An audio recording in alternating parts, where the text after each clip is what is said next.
Bismillahirrahmanirrahim. Assalamualaikum warahmatullahi wabarakatuh. Alhamdulillahi rabbil alamin. Hamdan na'imin, hamdan syakirin, hamdan yuwafi ni'amahu wa yukafi'u mazidah. Ya Rabbana lakal hamdu kama yanbaghi li jalali wajhikal karim wa li'azimi sultanik. Subhanaka la ilma lana illa ma 'allamtana innaka antal alimul hakim. Rabbi shrah li sadri wa yassir li amri wahlul 'uqdatam min lisani yafqahu qawli. Raditu billahi rabba wa bil islami dina wa bi Muhammadin sallallahu alaihi wasallam nabiyya wa rasula. Rabbi zidni ilma warzuqni fahma, amin ya rabbal alamin. Alhamdulillah, bapak-bapak dan ibu-ibu yang dimuliakan oleh Allah Subhanahu wa taala. Pertama-tama marilah kita panjatkan puja dan puji syukur kehadirat Allah Subhanahu wa taala yang sampai saat ini Allah Subhanahu wa taala masih melimpahkan kenikmatan dan kesehatan kepada kita. Kita harus senantiasa bersyukur atas segala kenikmatan yang telah Allah Subhanahu wa taala berikan kepada kita. Dengan cara apa kita bersyukur kepada Allah Subhanahu wa taala? Yaitu dengan cara kita menggunakan nikmat-nikmat, kita menggunakan seluruh pemberian Allah Subhanahu wa taala, seluruh apa yang Allah limpahkan kepada kita untuk ketaatan kepada Allah Subhanahu wa taala. Kita diberikan harta, kita gunakan apa harta kita? Kita diberikan kesehatan, kita gunakan apa kesehatan yang telah Allah Subhanahu wa taala berikan? Kita diberikan handphone, kita gunakan untuk apa handphone yang Allah berikan kepada kita? Kalau kita gunakan hal-hal yang diberikan oleh Allah kepada kita tersebut untuk beribadah, untuk kebaikan, untuk mendekatkan diri kepada Allah Subhanahu wa taala, maka Allah Subhanahu wa taala akan terus memberikan nikmat tersebut kepada kita. HP yang diberikan oleh Allah, tetap HP-nya tidak akan hilang, insyaallah. Kita diberikan kesehatan, kalau kita gunakan untuk ibadah, untuk kebaikan, maka kesehatan yang Allah berikan kepada kita itu Allah jaga selalu dan tidak Allah ambil. Kita diberikan harta oleh Allah Subhanahu wa taala, kalau kita gunakan untuk kebaikan, untuk ketaatan, untuk mendekatkan diri kepada Allah Subhanahu wa taala, maka harta tersebut Allah jaga, tidak Allah ambil. Karena Allah melihat, wah ini orang baik, ini orang bisa dipercaya, maka terus jaga terus hartamu, jaga terus HP-mu, jaga terus kesehatanmu. Allah akan senantiasa menjaga kenikmatan yang diberikan kepada Allah kepada kita kalau kita gunakan untuk kebaikan dan untuk mendekatkan diri kepada Allah Subhanahu wa taala. Selain itu juga ketika kita bersyukur menggunakan nikmat-nikmat yang Allah berikan kepada kita untuk kebaikan, maka Allah Subhanahu wa taala juga akan menambahkan nikmat-nikmat tersebut untuk kita semua. Allah Subhanahu wa taala berfirman di dalam Al-Qur'an surat Ibrahim ayat yang ke-7. A'udzu billahi minasyaitonir rajim. Bismillahirrahmanirrahim. Wa iz ta'azzana rabbukum la in syakartum la azidannakum wa la in kafartum inna 'adzabi lasyadid. Dan ketika Allah memberitahukan kepada kalian, apabila kalian bersyukur, maka Allah akan menambahkan nikmat tersebut untuk kalian. Wala in kafartum inna 'adzabi lasyadid. Namun jikalau kalian kufur terhadap nikmat yang telah diberikan kepada Allah, tidak mensyukurinya, tidak digunakan untuk ketaatan kepada Allah, justru digunakan untuk semakin jauh kepada Allah, diberikan kesehatan malah kitanya enggak sholat. Inna azabi lasyadid. Ancaman Allah kepada orang-orang yang tidak bersyukur, yang tidak menggunakan nikmat untuk ketaatan kepada Allah, Allah akan memberikan kepada dia azab. Na'udzubillah min zalik. Maka dari itu kita senantiasa bersyukur kepada Allah. Agar apa? Agar Allah senantiasa mengikat dan senantiasa menjaga nikmat tersebut kepada kita, dan kita akan mendapatkan tambahan nikmat. Salawat serta salam semoga senantiasa terlimpah dan tercurahkan kepada Nabiullah Muhammad sallallahu alaihi wasallam. Kita ikuti sunnah-sunnah beliau, kita ikuti ajaran-ajaran beliau, kita ikuti akhlak beliau, bagaimana akhlak beliau kepada Allah, akhlak beliau kepada orang tua, akhlak beliau kepada istri, kepada anak, kepada sahabat, dan kepada orang kafir, bahkan kepada hewan-hewan. Maka kita ikuti semua yang diajarkan oleh Rasulullah sallallahu alaihi wasallam. Semoga dengan senantiasa mengikuti Rasulullah SAW, dengan senantiasa kita mencontoh sunnah Rasulullah SAW, kita senantiasa mencontoh akhlak baginda Rasulullah SAW, kita akan mendapatkan syafaat Rasulullah SAW di hari kiamat. Amin, Allahumma amin. Pada kesempatan kali ini, insya Allah kita akan bersama-sama untuk mempelajari suatu kitab yang dikarang atau yang disusun oleh seorang ulama besar, yaitu Al-Imam An-Nawawi rahimahullahu ta'ala.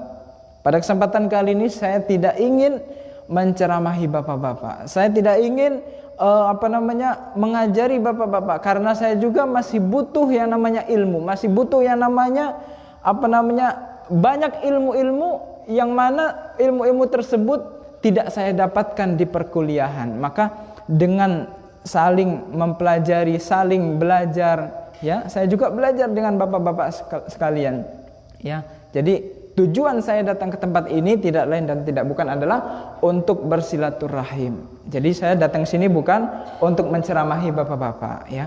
Saya dapat amanah dari Ustadz Suhaimi untuk memberikan satu materi, ya. Materi saya bacakan dari kitabnya. Jadi bukan saya yang menceramahi bapak-bapak, bukan. Jadi saya hanya sekedar silaturahim, kemudian kita sama-sama membaca kitab, kita sama-sama membaca karangan para ulama, kitab-kitab tentang bagaimana Rasulullah sallallahu alaihi wasallam, bagaimana akhlak Rasulullah sallallahu alaihi wasallam, bagaimana kita harus melaksanakan ibadah, bagaimana kita harus meluruskan akidah dan lain sebagainya. Jadi intinya saya datang ke tempat ini adalah satu-satunya adalah untuk bersilaturahim kepada bapak-bapak sekalian dan untuk sama-sama kita belajar. Karena pernah saya datang ke suatu tempat, kemudian ada di tempat tersebut ternyata ada salah seorang yang bukan dari bukan orang Jawa lah. Dia mengatakan kepada saya, bukan mengatakan kepada saya, tetapi dia mengatakan kepada takmirnya. Dia mengatakan, siapa ini anak kecil ini ngomong di depan. Nah, nadanya kayak begitu itu kan. Dia mengatakan, siapa ini anak kecil ngomong. Ya. Jadi saya merasa sadar diri, saya bukan orang yang pantas untuk berbicara depan bapak-bapak sekalian, tapi saya hanya ingin saling belajar dan saya juga belajar dengan bapak-bapak sekalian, saya silaturahim dengan bapak-bapak sekalian. Semoga dengan pertemuan ini kita akan mendapatkan berkah, kita akan mendapatkan ampunan dari Allah Subhanahu wa taala. Amin ya rabbal alamin. Pada kesempatan kali ini kita akan membuka satu pembahasan tentang niat. Nah, bapak-bapak sekalian, ada yang pernah dengar apa yang dimaksud dengan niat itu? Ya, kita sering mendengar niat, ikhlaskan niat. Niatnya harus ikhlas. Niatnya karena apa? Kamu ini niatnya enggak ikhlas, kamu ini niatnya enggak baik. Nah, berniat baik, berniat tidak baik. Apa sih yang disebut dengan niat itu? Ya kan? Kita sering mendengarkan kata-kata niat. Apakah yang disebut dengan niat itu? Ya, niat adalah harakatul qalbi wal qasdi fil qalb. Al qasdu fil qalb. Yang dimaksud dengan yang namanya niat adalah sesuatu yang timbul dari hati yang berupa keinginan. Jadi ketika kita ingin melakukan sesuatu, ingin ya contohnya ingin sholat lah, ya kita mau sholat. Nah keinginan kita untuk melaksanakan sholat itu apa namanya? Itu adalah niat. Misalnya nanti habis sholat kita keluar dari masjid, kita mau kemana? Kita mau ke rumah. Itu sudah diniatkan dalam hati kita. Niat itu adalah terbesit di dalam hati kita, kita mau ngapa. Nah itu dia yang namanya niat. Misalnya saya mau ke kamar mandi, ya. Saya ingin ke kamar mandi, tanpa harus saya ucapkan, otomatis saya menuju kamar mandi. Nah, keinginan besit di dalam hati saya ini adalah yang disebut dengan niat, ya. Jadi kita sering mendengar apa sih yang namanya niat itu? Niat itu adalah sesuatu yang timbul dari dalam hati berupa keinginan dan berupa tujuan, ya. Babul ikhlas. Bab tentang mengikhlaskan niat, ya. Jadi dalam kita melakukan segala sesuatu, baik itu ibadah, baik itu pekerjaan, apa yang harus kita lakukan? Yang pertama adalah mengikhlaskan niat, wa ihdarun niyah, dan kita menghadirkan niat, ya. Yang pertama apa? Ikhlas, dan yang kedua adalah ihdar. Ikhlas adalah membersihkan hati dari segala macam keinginan, dari segala macam tujuan. Ikhlas benar-benar lillahi ta'ala. Jadi misalnya ini botol, ini gelas isinya air. Nah air ini ketika tidak ada isinya, ya kita harus mengikhlaskan, kita mengkosongkan segala sesuatu dari botol ini. Tidak ada air, tidak ada teh, tidak ada isi apapun. Nah itulah yang disebut dengan ikhlas. Jadi ikhlas itu adalah mengkosongkan segala sesuatu dari hati kita. Tidak ada tujuan apapun, tidak ada keinginan apapun. Yang kita inginkan hanyalah Allah Subhanahu wa ta'ala, ya. Misalnya kita ingin melaksanakan sholat. Kita ingin sholat itu tujuannya apa? Karena ada orang yang melaksanakan sholat, dia datang ke masjid, dia sholat Allahu Akbar, Bismillahirrahmanirrahim, pokoknya ikut imam lah. Alhamdulillahirabbil alamin, Arrahmanirrahim, Malik yaumiddin. Sholat sampai habis, ya dia hanya sama-sama orang lain sholat, dia juga sholat. Tetapi yang membedakan apa? Sama, gerakannya sama, takbirnya sama, Allah Akbarnya sama, rukuknya sama, sujudnya sama, semuanya sama, ya. Tetapi yang membedakan adalah ikhlas atau tidak ikhlasnya. Yang satu orangnya benar-benar ikhlas, dia sholat benar-benar hanya untuk Allah Subhanahu wa ta'ala. Dia tujuan sholat hanya untuk mendapatkan pahala dari Allah Subhanahu wa ta'ala. Itu adalah orang yang ikhlas. Tapi ada orang yang sholat, dia itu sholat selain dia mencari pahala dari Allah Subhanahu wa ta'ala, dia juga ingin mencari yang namanya ketenaran. Dia ingin agar dilihat oleh orang lain, ingin agar dia itu termasuk orang-orang yang tidak meninggalkan sholat, ya. Jadi dia datang ke masjid supaya wajahnya itu kelihatan, ya. Kalau nggak sholat nanti dicerainin orang ini nggak sholat. Atau dia sholat karena untuk mencari yang namanya jabatan, untuk mencari yang namanya pujian, untuk mencari yang namanya sanjungan dan lain sebagainya. Kata Rasulullah SAW apa? Akhwafu ma akhafu alaikum asyirkul asghar. Sesuatu yang paling aku takutkan menimpa kalian adalah syirik kecil, asyirkul khafi. Dalam riwayat lain disebutkan asyirkul khafi, syirik yang tersembunyi, yang tidak kelihatan. Jadi dia tuh sholat, wama syirkul khafi ya Rasulullah. Para sahabat bertanya kepada Rasulullah, ya Rasulullah, apa yang dimaksud dengan syirik yang tersembunyi itu? Apa yang dimaksud dengan syirik syirik yang kecil itu? Lalu Rasulullah SAW menjawab, ayyusallir rajula fayuzayyinu salatahu lima yara min nadhari rajulin, yaitu seseorang melaksanakan salat, dia memperbagus salatnya karena dia tahu ada orang di sampingnya yang melihat dia salat. Biasanya dia salatnya cuma 5 menit selesai, tetapi gara-gara ada yang ngeliatin, gara-gara ada mertua yang ngeliatin, gara-gara ada bawahan, ya, ada atasan, biar dia dikira baik, biar promosi jabatan dan lain sebagainya, dia sholatnya yang tadinya biasanya 5 menit kok tiba-tiba jadi 10 menit. Kira-kira itu karena apa? Dia ingin agar dilihat sholatnya. Ya, kalau 10 menit dia bagus, tanpa ada orang juga dia bagus, atau karena ada orang apa nggak ada orang, terserah, yang penting 10 menit.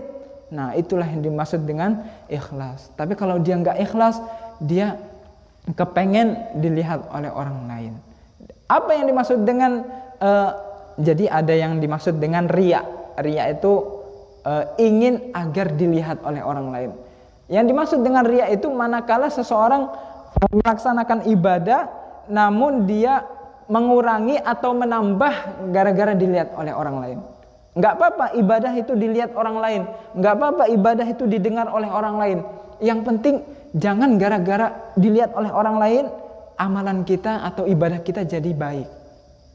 Ya, amalan kita gara-gara enggak ada orang, kita ibadahnya yang tadinya 5 menit, yang tadinya misalnya 10 menit, gara-gara enggak ada orang, jadi kita kurang, kita lebih percepat lagi. Nah, ini tolok ukur atau ini ukuran antara orang yang riya dengan yang tidak riya. Jadi kalau ada orang yang berinfak, ya, dia mau dilihat oleh orang lain, enggak apa-apa mau dilihat orang lain. Dia ada orang sholat mau dilihat orang, tidak apa-apa sholat mau dilihat orang lain. Yang penting pas enggak dilihat orang lain, dia tetap segitu. Jadi sama antara dilihat orang apa enggak dilihat orang, antara didengar orang atau tidak didengar orang, dia tetap sholatnya khusyuk, dia tetap infaknya banyak, dia tetap melakukan ibadah, dia tetap, ya, jadi dia tidak terpengaruh dengan lihat orang lain. Orang lain mau bilang apa, dia terserah. Yang penting saya melaksanakan ibadah ikhlas lillahi ta'ala. Wa ihdharun niyah. Yang kedua adalah selain kita mengikhlaskan niat, ya, ikhlas itu apa? Ikhlas itu membersihkan hati dari segala macam tujuan. Tujuan kita hanya Allah. Jadi misalnya gelas ini kosong, yang kita isi hanyalah Allah Subhanahu wa ta'ala. Ini misalnya hati manusia. Hati manusia hanya diisi oleh tujuan untuk mendapatkan ridha Allah, untuk mendapatkan pahala dari Allah, hanya untuk beribadah karena Allah Subhanahu wa ta'ala. Tapi kalau orang yang tidak ikhlas, dia beribadah untuk Allah, dia juga masukin selain Allah juga.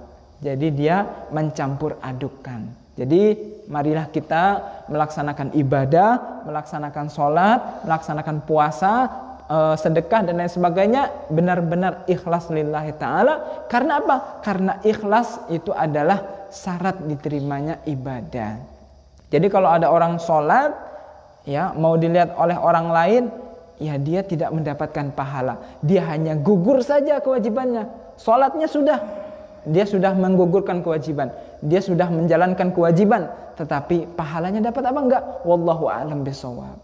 Nah, semoga kita dijauhkan dari perbuatan-perbuatan yang tidak ikhlas. Semoga kita senantiasa dibimbing oleh Allah Subhanahu wa ta'ala untuk senantiasa bisa melakukan amal dan ibadah secara ikhlas, secara hanya untuk Allah Subhanahu wa ta'ala saja.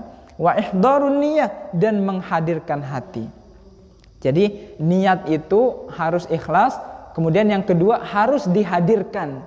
Nah, karena ada orang sering melakukan suatu perbuatan baik, tapi dia hatinya itu terpengaruh dengan sesuatu tersebut. Misalnya contoh misalnya saya pernah di lampu merah. Di lampu merah itu ada pengemis, anak-anak kecil yang kasihan lah pokoknya. Terus ada juga yang mbah-mbah udah tua, ya, kasihan lihat. Kemudian secara spontan otomatis saya ngambil duit di kantong, terus habis itu saya kasihin. Nah, saya kasihin duit kepada dia gara-gara apa? Gara-gara kasihan, ya. Boleh nggak? Boleh kita memberikan karena kasihan. Apakah dapat pahala dari Allah? Wallahu a'lam bishawab. Jadi bagaimana yang seharusnya kita lakukan ketika kita bertemu dengan pengemis? Selain kita kasihan, coba kita ambil duit, ya Allah, saya ikhlas lillahi ta'ala. Nah, jadi benar-benar di dalam hati kita itu sudah menginginkan pahala dari Allah Subhanahu wa taala. Kita hadirkan hati untuk memberikan hal tersebut kepada orang miskin. Jadi jangan cuma karena kasihan saja. Kalau cuma kasihan, ya nanti pernah saya juga ngasih duit ke pengemis di jalan raya. Setelah saya kasih duit, ternyata dia ngerokok. Subhanallah. Pengemis tapi merokok.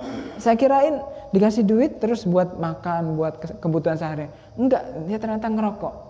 Bahkan di Jakarta itu orang pengemis, dia penghasilannya lebih kaya daripada PNS. Luar biasa. Apa ya? Jadi kita tahu bahwa ternyata orang tersebut bukan orang miskin, ternyata orang kaya. Dia sudah punya banyak duit. Dia minta di lampu merah ini, minta di lampu merah sana, minta di kalau ada Jumatan duduk di bawah ngemis-ngemis minta Jumatan dan lain sebagainya. Jadi setelah saya tahu bahwa ternyata dia bukan orang miskin, ternyata dia orang kaya.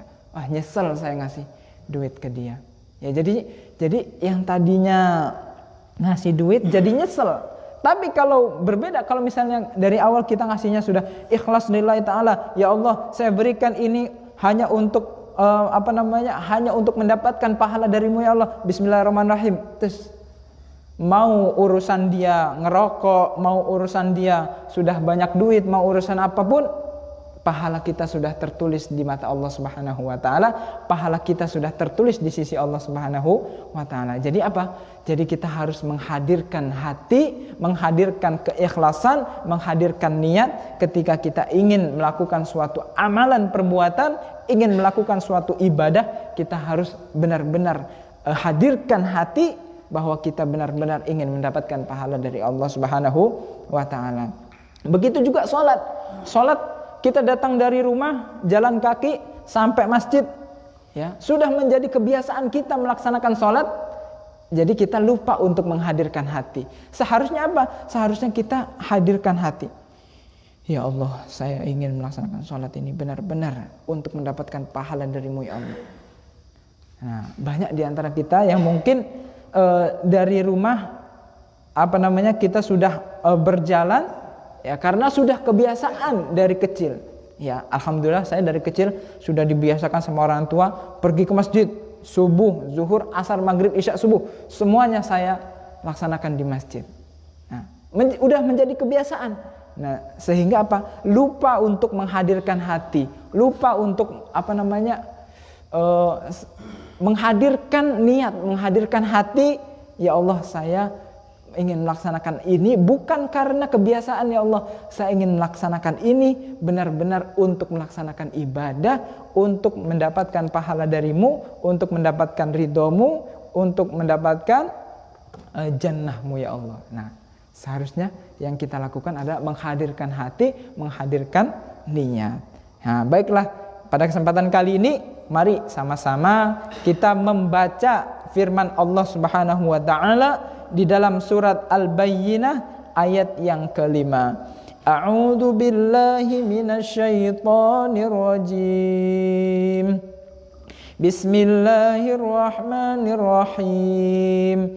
Wa ma umiru illa liya'budullaha mukhlishina lahud-din hunafa wa yuqimus salata wa yu'tuz zakata wa dzalika dinul qayyimah.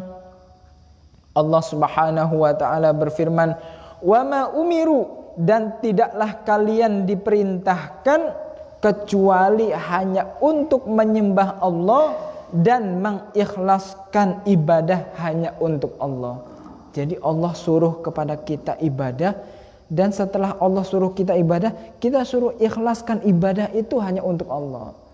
Jadi bukan karena yang lainnya, bukan karena jabatan, bukan karena promosi, bukan karena supaya dilihat baik. Jadi kita beribadah ini adalah untuk mengikhlaskan, kita benar-benar mengharapkan pahala dari Allah Subhanahu wa taala.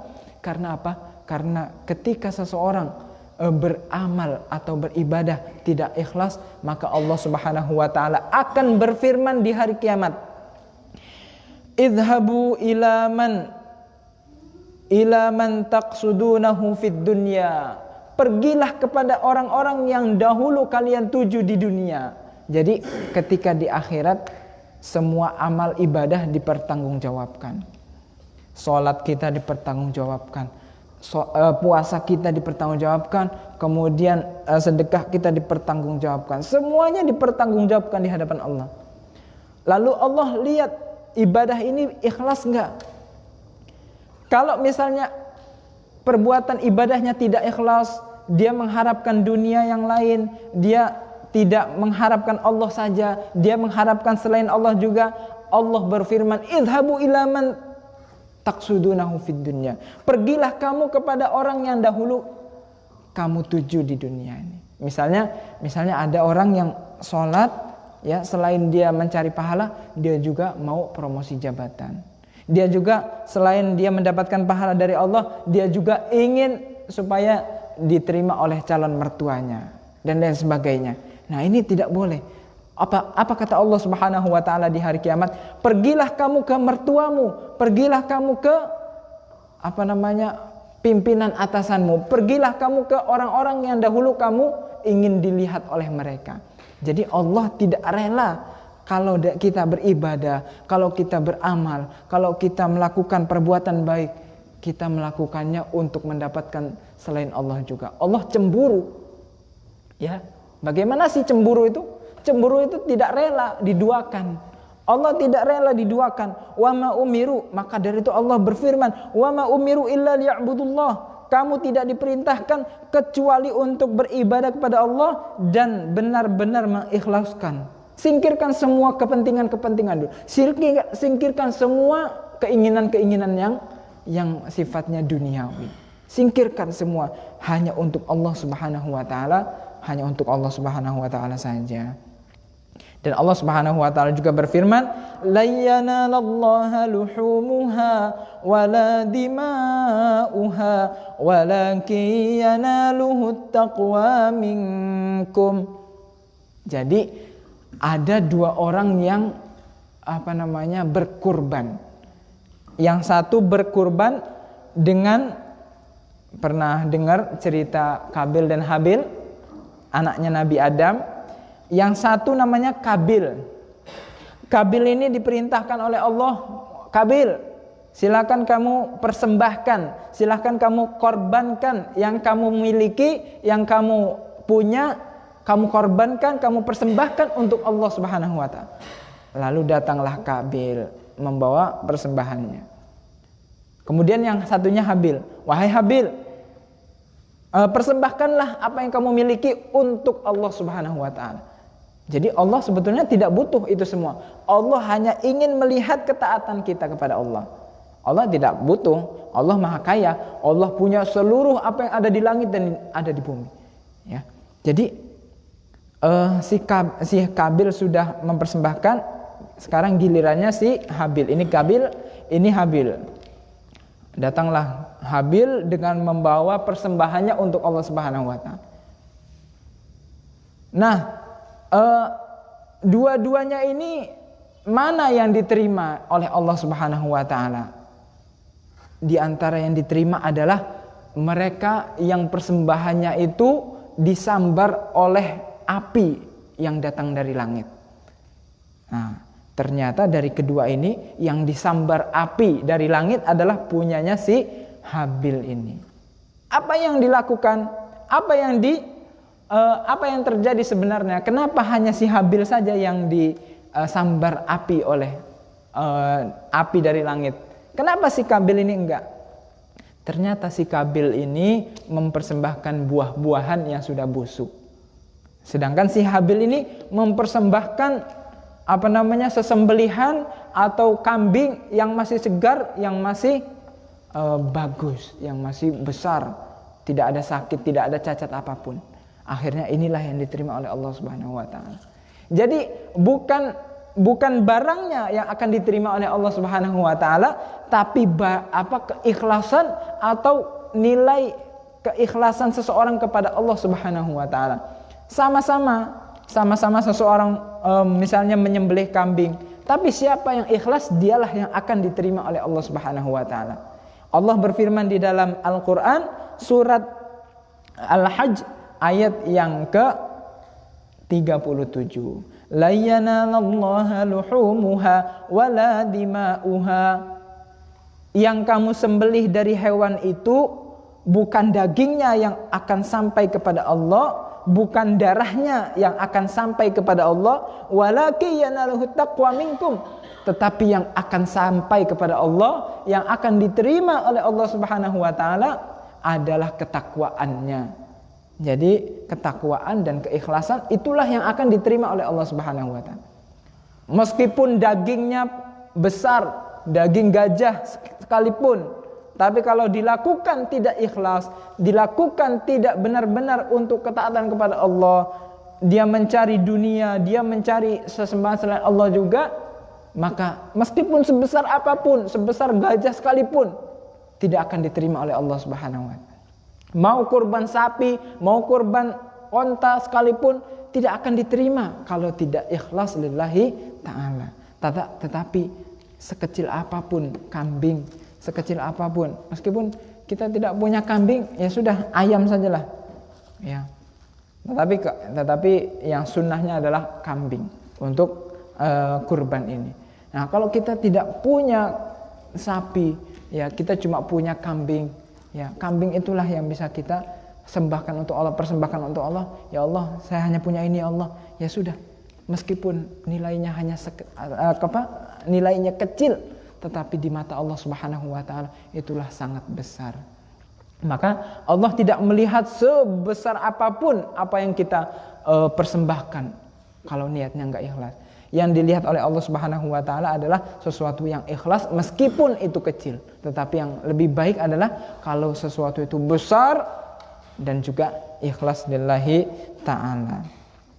Nah, di sini ada hadis Rasulullah SAW bersabda, "Innamal a'malu binniyat." Sesungguhnya setiap amal ibadah itu tergantung dengan niatnya. Wa innama likulli imri'in ma nawa, dan sesungguhnya seseorang akan mendapatkan sesuatu yang dia niatkan.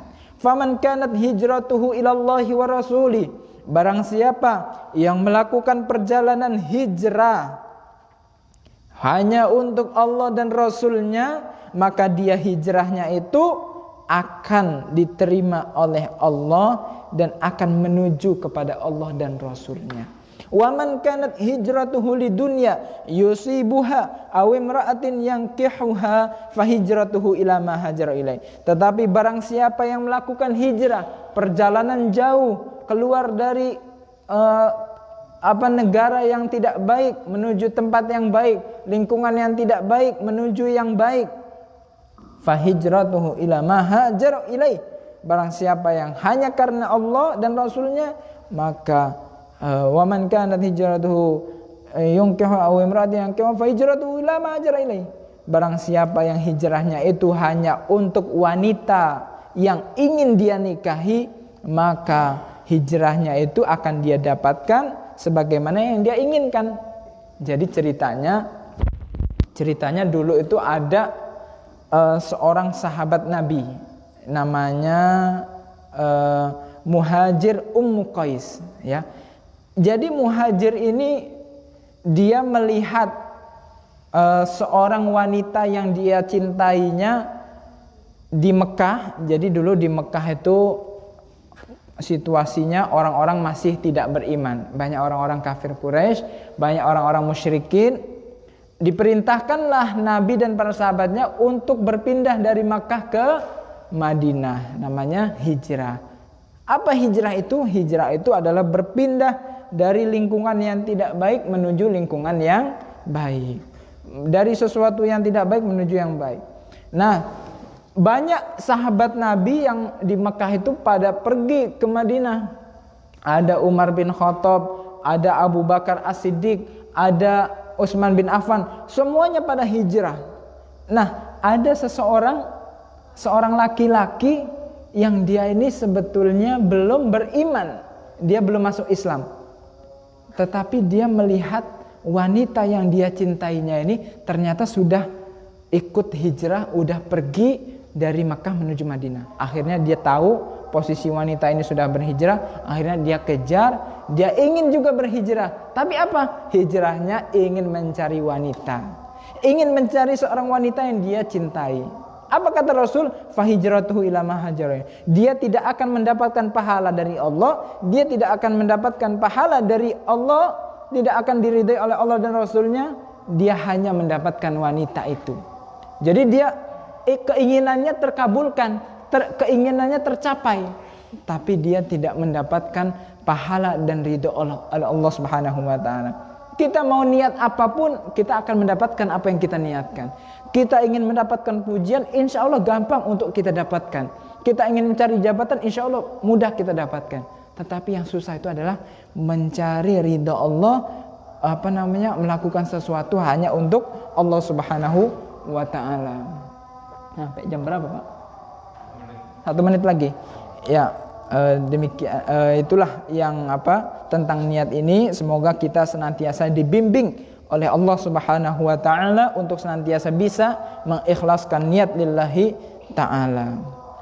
Semoga marilah kita berdoa kepada Allah Subhanahu wa taala, semoga kita dijauhkan dari segala macam mara bahaya, ya. Semoga kita dijauhkan dari penyakit, semoga kita diberikan kesehatan selalu, ya kan? Karena di akhir-akhir ini banyak sekali wabah penyakit yang sangat mengerikan. Nah, maka kita di sini kita berdoa kepada Allah Subhanahu wa taala agar kita dilindungi oleh Allah Subhanahu wa taala. Amin ya rabbal alamin. A'udzubillahi minasyaitonirrajim. Bismillahirrahmanirrahim. Ya Allah yang Maha Pengasih dan Maha Penyayang, sungguh aku berlindung kepadamu dari penyakit belang, penyakit gila, penyakit lepra, dan dari keburukan segala macam penyakit. Allahumma inna na'udzubika minal baras wal junun wa sayyi'il asqam. Allahumma inni a'udzubika minal barasi wal jununi wal juzami wa min sayyi'il asqam. Mari kita sama-sama berdoa kepada Allah Subhanahu wa taala agar Allah Subhanahu wa taala menghilangkan penyakit ini dari negeri kita, dari menyelamatkan kita dan memberikan jasa kesehatan. A'udzubillahi minasyaitonirrajim. Bismillahirrahmanirrahim. Allahumma shalli ala sayyidina Muhammadin fil awwalin wal akhirin wa shalli wa sallim wa radiyallahu tabaraka wa ta'ala an kulli sahabati rasulillahi ajma'in. Alhamdulillahi rabbil alamin, hamdan na'imin, hamdan syakirin, hamdan yu'afi ni'amahu wa yukafi'u mazida. Ya rabbana lakal hamdu kama yanbaghi li jalali wajhikal karim wa li 'azimi sultanik. Allahumma inna nas'alukal huda wat tuqa wal afafa wal ghina. Ya muqallibal qulub tsabbit qalbi ala dinik, wa ya musarrifal qulub sarif qulubana ala ta'atik. Allahumma atina nufusana taqwaha wa zakkiha anta khairu man zakkaha anta waliyuha wa maulaha. Rabbana atina fid dunya hasanah wa fil akhirati hasanah wa qina adzabannar. Subhana rabbika rabbil izzati amma yasifun wa salamun alal mursalin walhamdulillahi rabbil alamin. Alhamdulillah. Mungkin hanya ini yang bisa saya sampaikan. Terima kasih atas perhatiannya. Kurang lebih saya mohon maaf. Kepada Allah saya mohon ampun. Billahi taufiq wal hidayah. Wassalamualaikum warahmatullahi wabarakatuh.